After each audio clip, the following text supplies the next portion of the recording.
Derek, I think, there's a lot of confusion about, obviously there's a lot of people trying to get out of foreclosure and, trying to, as you said, take some of the options that you suggested. When are people actually out of the foreclosure process? When are they, clear of the banks, and, when do they stop getting notices and stuff like that?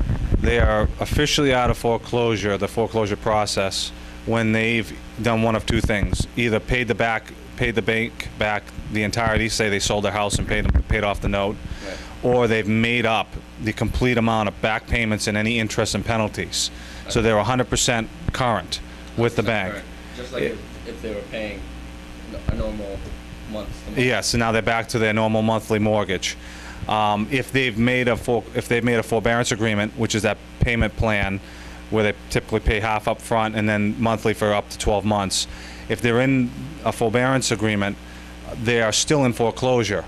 And if they miss a payment, what a lot of people don't understand is that their foreclosure process is exactly where it was when they went into that forbearance agreement. So no, say they make 2 payments for 2 months, right, and they were like into the second or third month of the foreclosure process, right, they're back at that second, third month. They're not starting fresh from the beginning, having a few months ahead of them. Right. They might only have weeks or a month, and it's just a matter of a couple of legal documents being put through at land court. At least in Massachusetts, that's how it works, through land court. So everything has to be paid off in due time. Absolutely. For you to be totally out of foreclosure, you have to be 100% current, and the bank is ready. They have their attorneys ready to go if for some reason you fall out of that forbearance agreement. Typical question, well, maybe not typical, but let's just say they get current, okay? Maybe they were behind for 3 months and they were in the process for 3 or 4 months. They get current. Would it be easier for them to get back into deeper trouble if they stay current for 2 months and then not pay their bills again, or would it just be like if they started all over?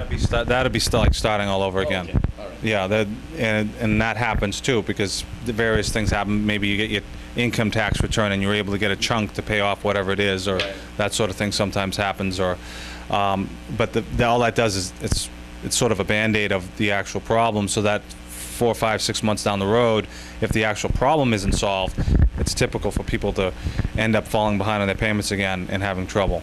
Okay. All right. Well, thanks a lot, Derek. Appreciate it. Thank you.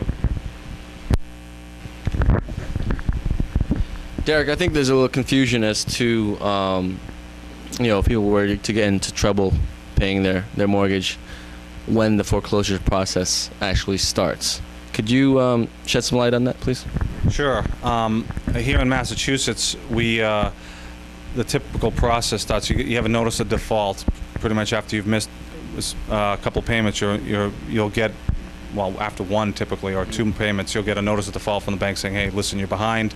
You need to make us current." Blah blah blah.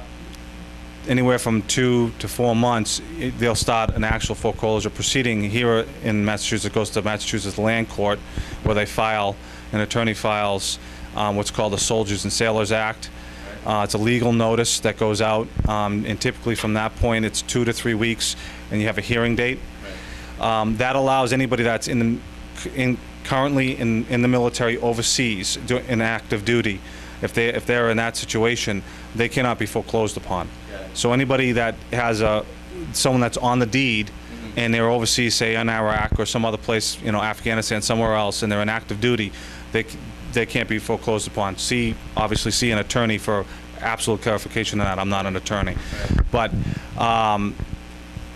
typically most people aren't in that situation. Right. And it's at that point where the court says, okay, you can now foreclose on the property. And at that point, the bank can direct their attorneys to start the advertisements in the newspaper. By law, they have to advertise consecutively for 3 weeks. Right. So if they start the following week, it's 3 to 4 weeks from that point. So you're looking at a couple of months there. Typically, they wait a little longer than that. It's usually another 3 or 4 weeks before they actually start that process. But it can happen that fast, so they have to be very prudent. I mean, because we already mentioned before, people tend to procrastinate. Right. These just because it sounds like you have a month or 2, it goes by like that. Pretend it's tomorrow. Right. and deal with it as soon as possible. Or else it will be tomorrow, and you'll be, in Massachusetts, they literally come to your doorstep and auction it in front of your house.